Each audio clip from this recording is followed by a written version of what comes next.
Hello students, my name is Rohit Penyuli and I am from ICT virtual class Dehradun. कैसे हैं आप सभी? मेरे ख्याल से बहुत अच्छे होंगे, फिट होंगे, फाइन होंगे।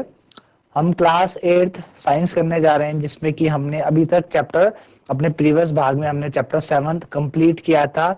और कंप्लीट करने के साथ ही साथ हमने एक्सरसाइज में दिए गए कुछ क्वेश्चंस किए, ताकि हमें जो भी हमने चैप्टर के अंदर पढ़ा उसके बारे में हम जान सके कि हमने कितना उस चैप्टर से गेन किया है ना। क्योंकि कोई भी चीज पढ़ने के बाद उसके बेस्ड क्वेश्चन करना बहुत जरूरी होता है, ताकि आपको पता चल सके कि आपने उसके अंदर से कितनी नॉलेज गेन की है। तो हमने क्वेश्चंस किए थे काफी तरीके के, हमने हमने डिस्टिंग्विश किए, है ना। जैसे वाइल्ड लाइफ सेंचुरी और जू के बीच में क्या डिफरेंस है, अलग फ्लोरा एंड फौना के बीच में क्या डिफरेंस, इस तरीके से हमने क्वेश्चन किए। हमने फिलिंग द ब्लैंक्स किए। हमने कहा कि अगर कोई कॉज होता है तो उस कॉज के क्या क्या कॉन्सिक्वेंसेस है। अगर डिफॉरेस्टेशन है तो डिफॉरेस्टेशन के क्या क्या अलग अलग परिणाम हो सकते हैं, ये सब हमने देखा। और अलग अलग तरीके का हमने क्वेश्चन करने की कोशिश की। डिफॉरेस्टेशन के क्या क्या प्रभाव है हमारे सिटीज पे, विलेज जो रूरल एरियाज होते हैं, अर्बन एरियाज होते हैं।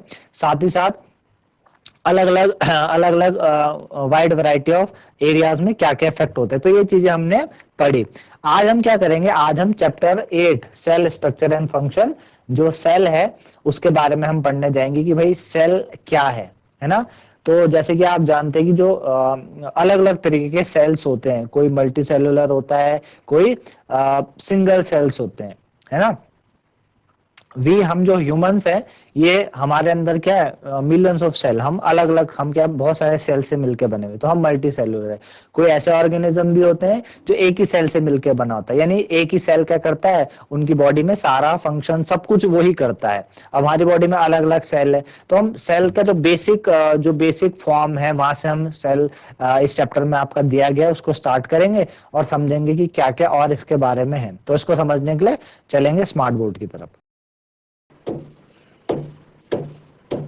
Class 8th science, class 8th science.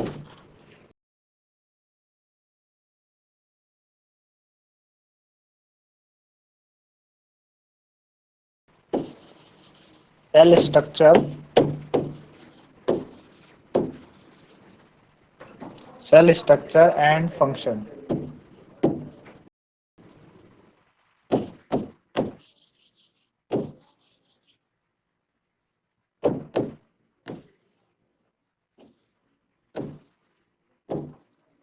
Chapter 8 है आपके पास, सेल स्ट्रक्चर एंड फंक्शन, है ना। तो हमें सेल के बारे में पढ़ना है कि जैसे कि आप ऑलरेडी आपने चीजें सीखी है कि things around us are either living और नॉन लिविंग। हमारे आसपास की जो चीजें हैं वो या तो लिविंग है या नॉन लिविंग थिंग्स हैं। और फर्दर आपने ये भी रिकॉल किया कि जो जितने भी लिविंग ऑर्गेनिजम्स हैं carry out their certain basic function. तो जितने भी लिविंग ऑर्गेनिज्म इंक्लूडिंग हम, एनिमल्स, ये क्या करते हैं, ये अपनी जो बेसिक फंक्शंस हैं उनको कैरी ओवर करते हैं। तो डिफरेंट सेट्स ऑफ ऑर्गन्स क्या करते हैं, अलग अलग फंक्शन परफॉर्म करते हैं, ठीक है ना।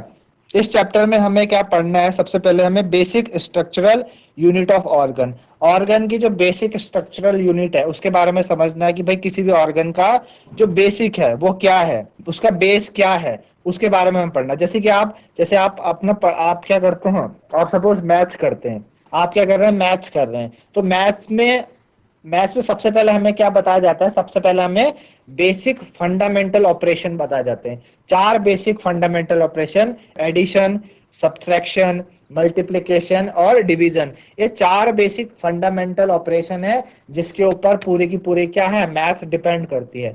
अगर ये 4 बेसिक फंडामेंटल आपको अच्छे से आते हैं तो आपको मैथ्स में इतना दिक्कत का सामना नहीं करना पड़ेगा, क्योंकि मैथ्स के क्वेश्चंस में कहीं ना कहीं हर तरीके से ये 4 बेसिक फंडामेंटल ऑपरेशन इंक्लूडेड है। ये आपको अच्छे से आते, तो ये बेस है, क्या है, बेस है मैथ्स का। इसी तरीके से हर ऑर्गन्स का क्या होता है, एक बेसिक, एक स्ट्रक्चरल क्या है, बेसिक स्ट्रक्चरल यूनिट होती है ऑर्गन की, जिसे हम क्या कहते हैं, सेल कहते हैं। क्या कहते हैं, एक ऑर्गन है, कोई भी ऑर्गन का जो बेसिक स्ट्रक्चरल यूनिट होता है, किसी ऑर्गन का बेसिक स्ट्रक्चरल यूनिट, किसी यूनिट का बेसिक स्ट्रक्चरल ऑर्गन का बेसिक स्ट्रक्चरल यूनिट क्या कहलाता है? वो सेल कहलाता है। क्या कहलाता है? सेल कहलाता है। जैसे कि अभी आपको बताया मैथ्स में बेसिक फंडामेंटल ऑपरेशन 4 है, इसी तरीके से ऑर्गन का बेसिक फंडामेंटल क्या है? सेल है। तो सेल की को हम किस तरीके से कंपेयर कर सकते हैं? ब्रिक के जैसे, है ना। ब्रिक, आप जब घर बनाते हैं तो घर बनाने जो घर है बच्चों, घर किस पे टिका है? घर वॉल्स पे टिका है, दीवारों पे टिका है। और जो दीवारें बनती हैं वो किसके मदद से बनती है? ईंटों की मदद से, ब्रिक की मदद से। तो सेल को किस तरीके से कंपेयर किया गया है? सेल को कंपेयर किया गया है ब्रिक की जैसे। तो ब्रिक को क्या करते हैं? ब्रिक को असेंबल करते हैं ना भाई। दीवारें कैसे बनी? एक एक ब्रिक को क्या करा जाता है? असेंबल करा जाता है, और असेंबल करने के बाद फिर क्या होता है? एक बिल्डिंग तैयार होती है। इसी तरीके से सेल भी हमारी बॉडी में असेंबल होके क्या करते हैं? एक ऑर्गेनिज्म की बॉडी बनाते हैं।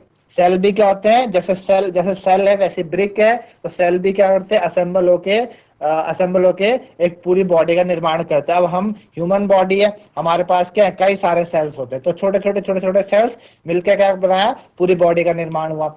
एक ऐसा ऑर्गेनिज्म है जिसमें एक ही सेल होता है, तो एक ही सेल से उस ऑर्गेनिज्म का निर्माण हुआ। तो ये क्या है? सेल क्या है? किसी भी ऑर्गन का बेसिक स्ट्रक्चरल यूनिट सेल कहलाता है। अब मेन बात आती है, सबसे जो पहली चीज है डिस्कवरी ऑफ सेल। सबसे पहली चीज है डिस्कवरी ऑफ सेल। सबसे पहली चीज है डिस्कवरी ऑफ सेल। सेल की डिस्कवरी, है ना। सेल की डिस्कवरी कैसे हुई? कैसे पता चला भाई? कैसे पता चला ह्यूमंस के अंदर सेल है, ऑर्गेनिज्म के अंदर सेल है, या सेल क्या है? बेसिक स्ट्रक्चरल यूनिट है। किस तरीके से पता चला? तो रॉबर्ट हुक, कौन थे आपके? Robert Hooke.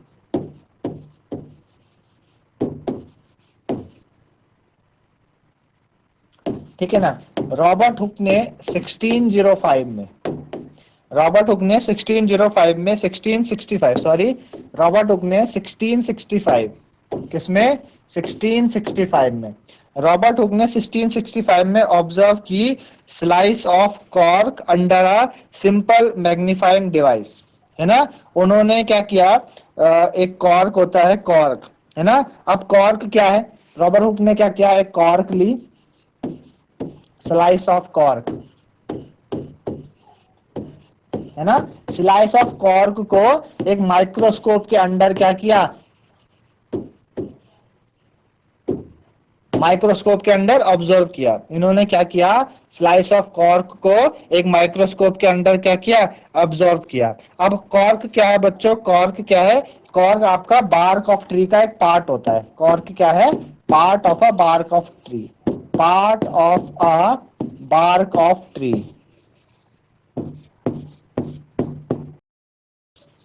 कॉर्क क्या है? Part of a bark of tree, है ना। हमारे पास क्या है? आपने पेड़ देखा होगा ना, पेड़। तो पेड़ की जो छाल है, जो पेड़ की क्या है? छाल है, उसका एक पार्ट क्या कहलाता है? कॉर्क, है ना। उसका एक पार्ट क्या कहलाता है? कॉर्क। तो उसको जब माइक्रोस्कोप के अंडर ऑब्जर्व किया गया, किसने ऑब्जर्व किया?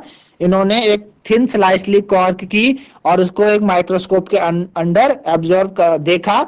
उन्होंने नोटिस करा कि कुछ पार्टीशन बॉक्सेस या कंपार्टमेंट कॉर्क स्लाइस के अंदर उन्होंने देखा। उन्होंने क्या देखा? तो छोटे छोटे बॉक्स देखे, या कंपार्टमेंट, जैसे कंपार्टमेंट टाइप के होते हैं छोटे छोटे बॉक्स, उस स्लाइस के अंदर उन्होंने ऑब्जर्व किए। उन्होंने क्या कहा? उन्होंने कहा ये जो बॉक्स है कैसे दिखते हैं? हनी कॉम की तरह, है ना। जो हनी कॉम होती है उस जैसे लगते हैं ये। और उन्होंने एक और चीज नोटिस करी कि one box was separated from other by a wall और पार्टीशन, और एक बॉक्स दूसरे बॉक्स से किस तरीके से सेपरेटेड है? बीच में क्या है? वॉल है या पार्टीशन है। हुक ने क्या किया? हुक ने इन चीज को क्या नाम दिया? सेल नाम दिया। हुक ने हर एक पार्ट को, हर एक कंपार्टमेंट को, हर एक बॉक्स को क्या नाम दिया? सेल नाम दिया। क्या ऑब्जर्व किया हुक ने? हुक ने ऑब्जर्व किया एस बॉक्सेस और cell in the corks were actually dead cell.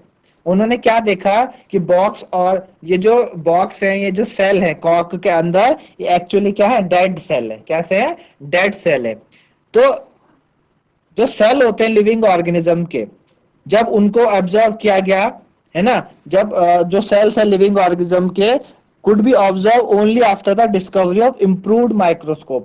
जब हमारे पास बहुत अच्छे माइक्रोस्कोप आ गए, है ना, तो हमने क्या किया, हम बहुत अच्छे माइक्रोस्कोप आने पे हमने क्या किया, लिविंग ऑर्गेनिज्म के सेल को हमने देखा गया। तो very little was known about the cell for the next 150 year after Robert Hooke observation. Today हमें बहुत कुछ पता है सेल के बारे में, सेल स्ट्रक्चर के बारे में, उनके फंक्शन के बारे में, क्योंकि अब हमारे पास इम्प्रूव्ड माइक्रोस्कोप आ गए जिनकी काफी अच्छी मैग्निफिकेशन है ना। तो जब रॉबर्ट हुक ने ये चीजें बताई उसके 150 साल के बाद तक भी क्या हुआ, मतलब हमें कोई इतनी अच्छी सफलता हासिल नहीं हुई इनको देखने पे, लेकिन आज हम बहुत सारी चीजें जानते हैं इसके बारे में क्योंकि हमारे पास काफी अच्छा माइक्रोस्कोप आ गए हैं। तो ये तो ही 1665 की बात, लेकिन जो सारा का सारा क्रेडिट जाता है रॉबर्ट हुक को जाता है, क्योंकि जो पहला इनिशिएशन लिया था, है ना, जो शुरुआत की थी वो रॉबर्ट हुक ने की थी। अगर रॉबर्ट हुक ही ना बताते कि भाई मैंने ऐसा ऑब्जर्व किया है और मुझे लग रहा है कि ऐसे ये चीज होती है, तो कैसे सेल की डिस्कवरी होती। तो सबसे जो बड़ा क्रेडिट जाता है रॉबर्ट हुक को जाता है ना। तो ये बात हुई डिस्कवरी ऑफ सेल से रिलेटेड कि किस तरीके से सेल की डिस्कवरी हुई, कैसे कैसे चीजें हुई। अब चलते हैं मेन जो सेल के बारे में, ठीक है ना। Cell, what actually the cell is, ठीक है ना। आप जाएंगे दिस सेल, सेल के बारे में। तो both bricks in a building and cells in living organism are basic structural unit, है ना। आप अगर देखें दीवारें बनी है ईंटों से बनी है और लिविंग ऑर्गेनिज्म भी सेल से बना है, दोनों के दोनों क्या है, बेसिक स्ट्रक्चरल यूनिट है। बिल्डिंग थो बिल्ट ऑफ सिमिलर ब्रिक्स, उनका क्या होता है, डिफरेंट डिजाइन होते हैं, शेप्स होते हैं, साइज होते हैं। सिमिलरली लिविंग वर्ल्ड में ऑर्गेनिज्म एक दूसरे से डिफर करते हैं, लेकिन सारे के सारे किससे मिलकर बने हुए, सेल से मिलकर बने हुए। आप समझ रहे ना, आपने 4-5 घर देखे तो 4-5 घर आपको दिखने में अलग अलग दिखे, दिखने में घर आपको अलग अलग दिखे। इसी तरीके से अगर मैं 4 इंसानों को खड़ा कर दूं वो भी दिखने में अलग अलग है, लेकिन वो 4 घर किससे मिलकर बने हैं, ईंटों से मिलकर बने। और ईंट का शेप तो क्या होता है, ऐसा ही होता है ईंट का शेप। और वो 4 इंसान वो भी सेल से मिलकर बने हुए, सेल का शेप भी ऐसा ही होगा, है ना। अगर सपोज करें सेल का शेप भी ऐसे ही होगा, तो मतलब सेम चीज से मिलकर बने। भाई घर भी सेम ब्रिक से मिलकर बना है और इंडिविजुअल्स भी सेम सेल से मिलकर बना है, उसके बावजूद भी एक दूसरे से वो डिफर करते हैं, मतलब शेप में, साइज में और डिजाइन में, है ना। शेप साइज डिजाइन में क्या करते हैं, अलग अलग वो दिखते हैं हमें। तो जो सेल्स होते हैं लिविंग ऑर्गेनिजम्स के वो कॉम्प्लेक्स हैं, क्या होते हैं, कॉम्प्लेक्स लिविंग स्ट्रक्चर, जैसे कि नॉन लिविंग ब्रिक्स के। cells in the living organisms are complex living structure unlike non living bricks, है ना भाई। जो लिविंग ऑर्गेनिज्म के सेल्स है वो कॉम्प्लेक्स लिविंग स्ट्रक्चर है, और लेकिन जो आपके ब्रिक्स है, नॉन लिविंग ब्रिक्स, उसके वो तो क्या है, सिंपल आपके होते हैं, है ना। जो आपका एग ऑफ अ हैन क्या रिप्रेजेंट करता है, सिंगल सेल। जो आपका मुर्गी का अंडा है वो क्या करता है, एक सिंगल सेल के जैसे रिप्रेजेंट करता है, लेकिन इतना big enough to be seen by the unaided eyes. लेकिन हम क्या कर सकते हैं, उसको इतना बड़ा है कि आपको अपनी आंखों से हम देख सकते हैं, है ना, अपनी आंखों से देख सकते हैं। तो ये भी तो क्या है, एक सेल है, ये भी क्या है, सेल है। समझ आया आपको बात। कोई कोई सेल को हमें क्या करना पड़ रहा है, माइक्रोस्कोप के अंदर देखना पड़ रहा है। मुर्गी का अंडे को हम इजिली देख सकते हैं क्या ये सेल है या ग्रुप ऑफ सेल है। तो जो मुर्गी का अंडा है वो एक सिंगल सेल रिप्रेजेंट करता है, मुर्गी का अंडा क्या करता है, सिंगल सेल को रिप्रेजेंट करता है, लेकिन वो इतना बड़ा है कि हम उसको अपनी आंखों से देख सकते हैं। तो ये रही बात सेल से ये रिलेटेड। अब ऑर्गेनिजम्स क्या करते हैं, अलग अलग वैरायटी दिखाते हैं सेल नंबर में, शेप में और साइज में। सेल नंबर में भी, शेप में भी और साइज में अलग अलग तरह की वैरायटी दिखाते हैं। तो कैसे साइंटिस्ट ने ऑब्जर्व करा और स्टडी किया लिविंग सेल के बारे में, तो उन्होंने क्या किया, माइक्रोस्कोप यूज किया विच मैग्नीफाई ऑब्जेक्ट, जो क्या करे, ऑब्जेक्ट्स को बड़ा करके दिखाए, मैग्नीफाई करके दिखाए, है ना। Stains are use to colour part of the cell to study the detailed structure, है ना। स्टेन होता है, डाई होती है, डाई का यूज किया गया, डाई का यूज किया गया to colour the part of cell, cell के पार्ट को कलर करने के लिए, ताकि उसकी डिटेल्ड स्टडी हो सके। तो मिलियंस ऑफ लिविंग ऑर्गेनिजम्स है हमारे पास, है ना, बहुत सारे लिविंग ऑर्गेनिजम्स है, अलग अलग शेप्स के होते हैं, अलग अलग साइज के होते हैं। Their organ also vary in shape, size and number of cell, और उनके जो ऑर्गन है, उनके अंदर जो ऑर्गन है वो भी क्या करते हैं, अलग अलग शेप के, अलग अलग साइज के, और नंबर ऑफ सेल्स में क्या करते हैं, वेरी करते हैं। तो हमें इन्हीं के बारे में पढ़ना है। तो सबसे पहले बात करेंगे नंबर ऑफ सेल्स की। किसकी बात करेंगे, नंबर ऑफ सेल्स की, किस तरीके से है, क्या है। तो कभी आपने गैस करा number of cell in a tall tree और in a huge animal like elephant.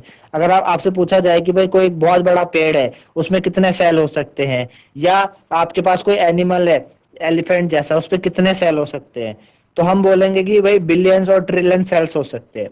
इसी तरीके से ह्यूमन बॉडी में भी ट्रिलियंस ऑफ सेल्स होते हैं, जिनका अलग अलग शेप है, अलग अलग साइज है, और डिफरेंट ग्रुप ऑफ सेल क्या करते हैं, डिफरेंट फंक्शन क्या करते हैं, वेरी करते हैं। डिफरेंट ग्रुप्स क्या करते हैं, मतलब डिफरेंट ग्रुप ऑफ सेल क्या करते हैं, अलग अलग क्या करते हैं, अलग अलग साइज शेप, इस तरीके से ये करते हैं। तो इस तरीके से हुआ आपका। तो ऑर्गेनिजम्स जो कि आपका एक से ज्यादा सेल से मिलके बनते हैं, उन्हें हम मल्टी सेल्यूलर कहते हैं। भाई हम बात कर रहे हैं नंबर ऑफ सेल की, है ना, नंबर ऑफ सेल की।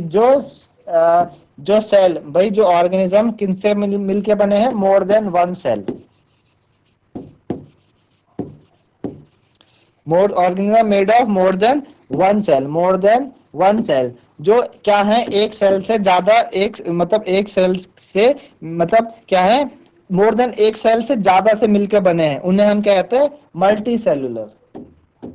मल्टी सेल्यूलर क्या कहते हैं, उन्हें मल्टी सेल्यूलर कहते हैं।